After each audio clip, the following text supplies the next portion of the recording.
Good morning. How's everyone doing today? Good, good. It's good to see everyone. It's back. It's good to man, I'm looking out and there's a lot of people here. I'm feeling a little pressure after Gabe already announced that I was coming up, and I'm like, I'm gonna sit there and I just go, oh, more pressure. And yeah, and I'm gonna be taped. But you know what's exciting? What's exciting? I was looking to see who was on Zoom. No one's on Zoom because pretty much everyone's here. So that's great. Uh, Bob shared a little bit about a cop story. I'll share one. I was stopped by the cop last night. Uh-oh. Yeah, it was funny. My wife and I, we drove down to Apache Junction, and my nephew had graduated from Skyline High School down there, and so we were at his party last night and at my brother's house. And it's 2 hours down and 2 hours back there. I was like, whew. I didn't realize how far Apache Junction was from here, you know. So we're getting back. We're in town. We are right up here on the 69, just right past Target, the light right there. And I see the lights go on. And a car had just passed me and got in front of me, and I'm like, well, is that for us, or is that for the car in front of us? And then, so I pulled over to the right and driving on the right-hand side, and sure enough, he followed me, and I'm like, okay, dang, and I'm like, okay, so I pulled in to the driveway up to the casino, and I'm like, oh gosh, what? I go, that car was going faster than I was. I wasn't speeding, and then I'm trying to think, and I knew so I have one of my lights, front headlights is off on the left-hand side. So I'm like, in my mind, I'm thinking that's what it is. We've had it off for a while because it's not easy to change the light bulb in my car. You have to pretty much take the whole front end off, side panel, to put the light bulb in.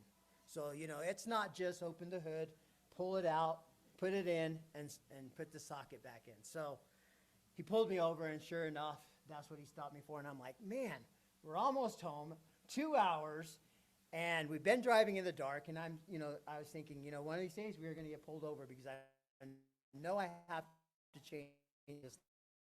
And sure enough, he gave me a warning and said, make sure you change that because there are a lot of cops out right now, and you just want to make sure with Memorial Day weekend up here. So I was like, oh, and I'm like, man, what a way to get into the town and just have that. So, and we were, 5 minutes or so away from home. So we were just like, I go 2 hours and here I get stopped. But, I just feel like, it's a eye-opening. I was like in my mind driving up thinking, I need to change this light bulb on Monday. I need to change this light bulb, and I think God says, yeah, you better change this light bulb on Monday. So, that was I told my wife, I go, now I'm awake, really awake, because, she's asking me all the way up, are you doing okay? I go, yes. But, I'm excited to share with you today. Last week we weren't here. We were up in the mountains, up by the rim, camping. Loved being up there. Just loved getting out. We were with our boys, Austin and Chase. Just getting out into nature, just getting out and spending the time. Obviously, last weekend it was a little rainier, so we had some rain, which was fun because we kept putting the chairs underneath the tent, bringing them back out. The pop-up tent, in and out all throughout the day. You get out, it's nice, and then all of a sudden here comes the rain again, and you're putting them back inside the tent. But I just have to say, I love being out there. I love being just in nature, spending the time with my boys. It's something that Debbie and I have learned to just really take in. We get to talk. We sit around the campfire. I love listening to their stories.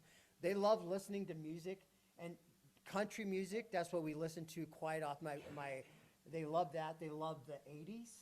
They love the 70s, the 60s, because they're like, okay, what year do we play now? It's the 70s, so we start playing that, and they put that on, and then they know songs because it's interesting. They know a lot of songs because of the games they play, Guitar Hero. So, these songs pop up, and they're like in touch with them, and they know them, and we can talk about what we were going through when we were teenagers listening to the songs.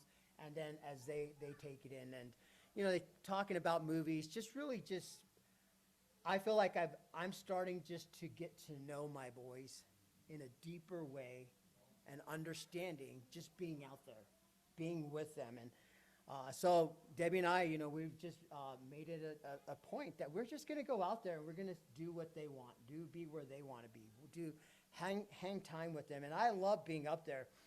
I get to be up there and we sit there and just look at the stars. I was looking at the stars with my boys, and they're not going to church right now, but they gaze upon the beauty, and they just, they know that there's something greater. And, there's so many stars out there. I was like, and it was dark. The moon was, not out shining bright, so we got to see amazing stars throughout the night. And, and I thought about that. So throughout the week, coming back from camping is a lot of work too, because you got to clean everything up. Monday was a big day. I was just cleaning everything up and getting in throughout the week and getting back to work. It was just, I was feeling a lot of being drained and being tired, and then waking up in the morning and going to work. So I was like, what am I going to share about this week? What's God going to guide me to talk about? And, as I was looking back, I listened to a lot of podcasts. I read as what I was reading, what I was hearing, just trying to take in God. And I'm just trying to learn how to be closer. I've talked about being with God and spending time. That's what I'm just really trying to take in. And what I read this week, and something struck me about Jesus that I had never thought about. And I want to ask the question to you, have you ever thought about it?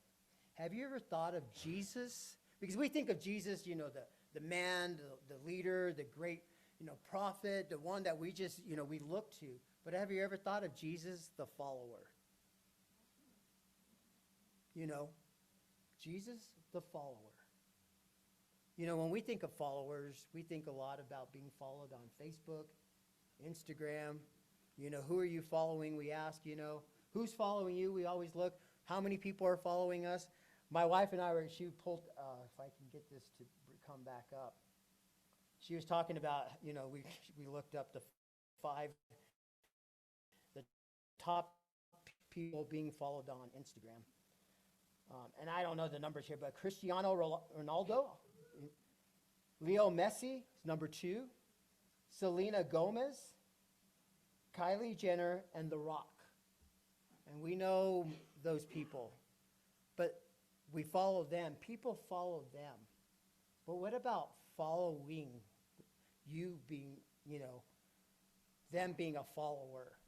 See, because when you think about Jesus, we're called to follow him. But Jesus was a follower as well. And you go, wow, how's that work? Well, he initially had to be a follower. And this is just what I saw. This is what I was just reading, and I want to share that with you. And so you think about Jesus as a leader, but even as a boy, Jesus, he was a leader. We see him reading the Torah. We see him in the synagogues. We see him leading people. But as I thought about it, and if you ask yourselves, how do you know how to lead if you don't know how to follow? Jesus followed. Turn with me to John 15, verse 9. And this is where we kind of see him being what he was trying to help us out with in being a follower. John 15, verse 9, it says, very truly I tell you, the Son can do nothing by himself. He can do only what he sees his Father doing. Because whatever the Father does, the Son also does. And many of us know as parents, our children, when they were growing up, when they were little, they basically followed you around, did as you did,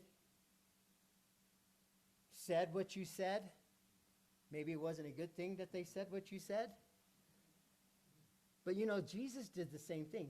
He was with God, and he was following his example. He had to learn. He had to understand what that was going to do, what he needed to do in order to come teach us to follow him. And, like for me, I think about myself, if I'm going to, being an apprentice or helping someone, to learn a new craft, I needed to learn that craft first. Maybe, apprentice of a sports person, someone that's teaching someone to be a football player, basketball player. People learn from one another, and you follow that.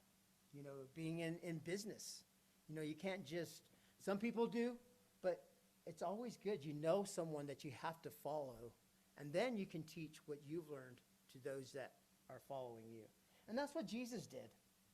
Before calling his disciples, he had to first learn what it was going to take to teach and show his followers what to do.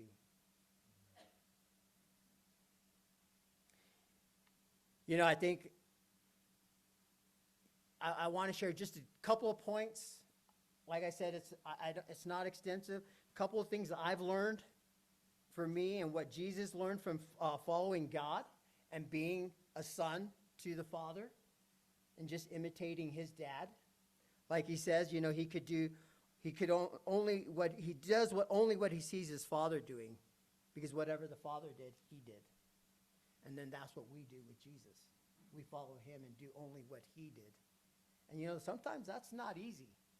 That's very difficult in my life. I find myself daily going, I need to be like Jesus today. Am I like Jesus? Am I following and doing as he does? Am I following and doing what Jesus would? There's a couple things that I learned, and I believe these are rather important for us, in my opinion. And first, you need to be fully present with God. Fully present with God. And that's something, like I said, I have been trying to make sure I do. It's hard to be fully present with God. When you think about being fully present with God, what do you think about? What does that entail? Prayer. Putting everything else to the side. No distractions. Reading your Bible. And when you're trying to share that with someone, those are people. And if you want to be with God, these are the things we share. You got to pray. You got to read. I do those things. But sometimes I just don't feel like I've left being fully present with God. Because I get up to go to work. I work at 4:30 in the morning sometimes, so I get up about 2:30 because I want to spend time, some reading, coffee, and pray. And then I just go. So when I get up, I'm like, okay. I open up the Bible app. I'm reading. I've got my reading time. I'm reading the Bible in a year, so I make sure I'm reading that. And I just sit there and I go, I'm a little tired. 2:30 in the morning, I'm going, oh, man. This is, but I go, okay, I'm going to be with God. But sometimes it's just, I just don't feel like I've connected. I've gone through my agenda.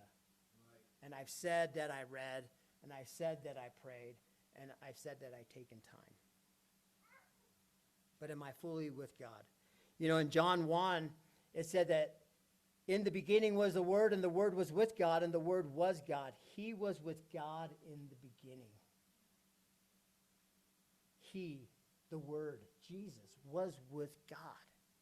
And he fully took that in, and he fully understood that in order to come here to share that with us. And I feel like that's what I want to do when I'm taking it out and sharing it with people. I want to feel like I'm walking in the presence of God. Am I fully in his presence? Jesus watched his Father daily. Watched how he loved people, how he cared for people. Because he knew he needed to do that when he came here to be with us. Amen. Just like a young child who follows their parents around, we need to have that type of heart and to start to imitate as they do and see. I think that's why it talks about we need to have the heart of a child. As we have the heart of a child, man, we're eager to follow. We're eager to see what it's like. And I just go, I want to be that. I want to have that heart when I'm spending time with God. I think about sometimes we can say prayer, reading, distractions. But man, I think being out in the mountain, just taking it in, being fully in the presence. I was with my kids, but I was just trying to take as much in. I was just looking at God's beauty, looking at his creation, the stars, the vastness, the valley, looking down from the rim into the valley below, the trees. Didn't see any wildlife, heard some birds. Oh, I saw some squirrels, but I was, didn't really, no bears, that's good, no mountain lions or anything else up there. You can see those down here in Prescott, over by my neighborhood. There's a few of them. But just sitting out there, how many times have you just taken the time to just sit and be still? Because the word says, be still and know that I am God in Psalm 46. But how easy is it for you to do that? How easy is it just to be still? Your mind's racing. Your mind's going. Many times you can go out to the ocean. Those that love the ocean, you can go out and listen to the waves crash. You can hear God in that. Yeah. You can take in his fullness. Because sometimes he's speaking in those things. And that's where I'm trying to get. That's what I'm trying to feel. And I want to know how Jesus felt those things. He felt everything. He was fully in the presence of God. And I long to be there. We can see it just sitting and meditating, can be heard for some in life and death. We see it in life when there's a birth. Yeah. That's the presence of God. You just feel it. But death is a challenge. But sometimes I forget God's there.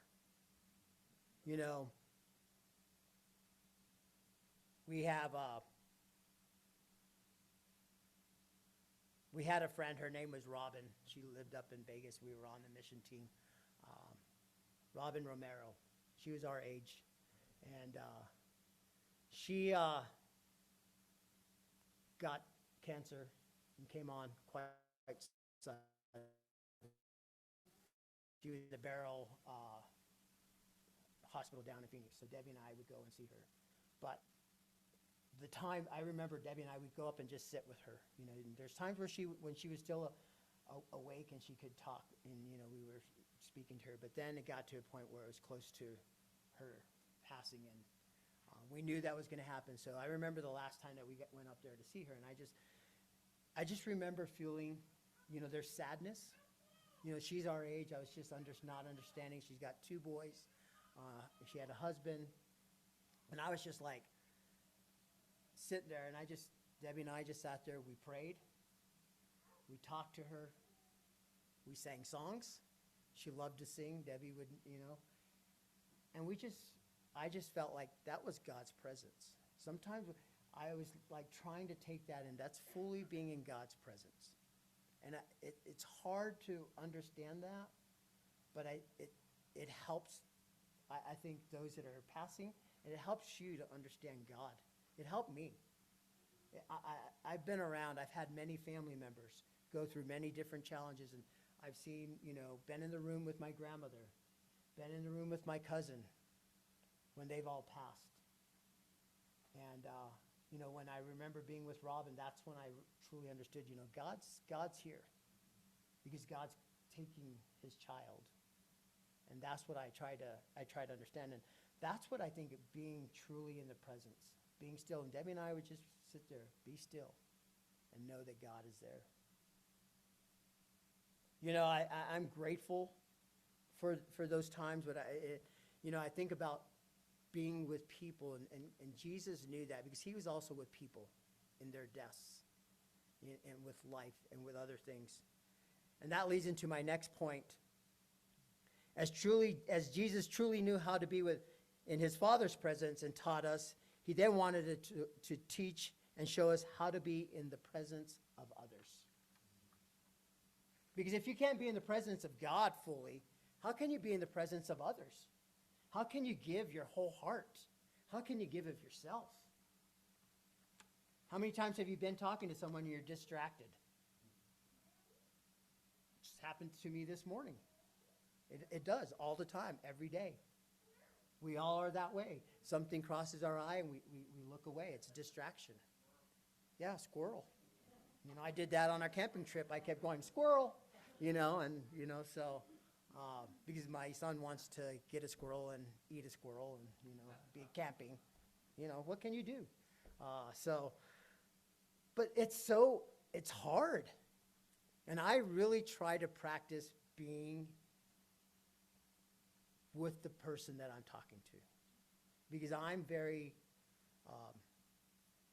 OCD in my mind. I see things. It's like Chris, when we're setting up here, I'm just going to say, when we're setting up here and there's things around, and Chris, there's a couple of things, and I go, no, you can't do that because I'll focus on that, and I'll focus on that, and, that's just how, and so I have to really fight to be fully in the presence with others, and something that I continue.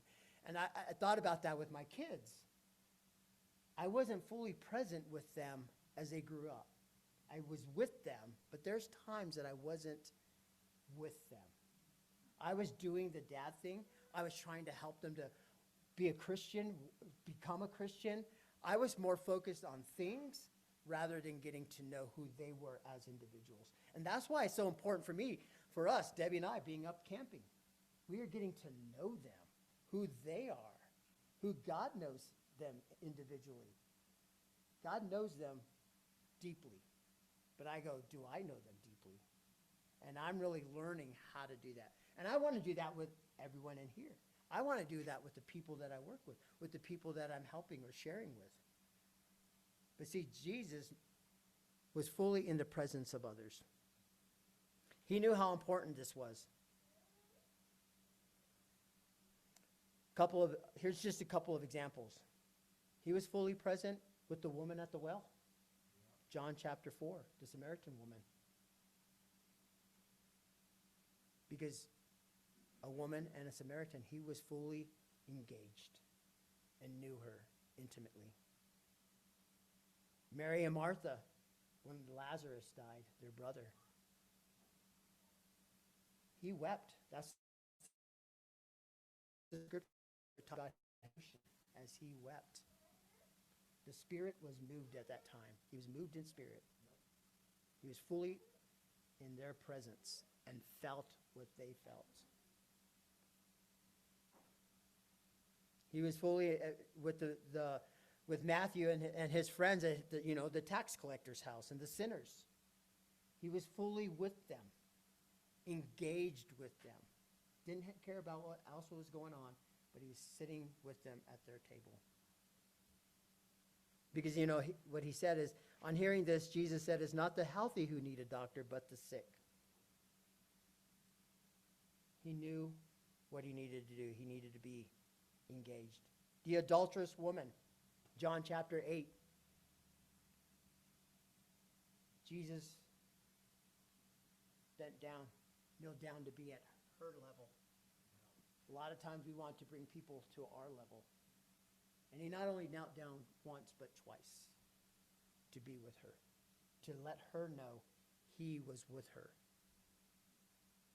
How many times do we do that? Or do we? Or do we just tell people, bring them to where we're at and what our relationship with God is, rather than going to where they're at and helping them to have that relationship, to help understand who God is and to be in his presence, bringing them along.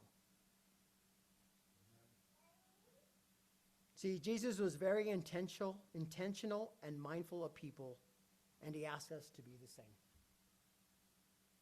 Intentional and mindful. We go about our days, we're so busy. Like I say, we can be on Facebook. We want to know who's following us, who's doing what, who's watching our stories, or who's watching our, reels or whatever. But are we mindful and intentional of what we're doing and being with others? Jesus was.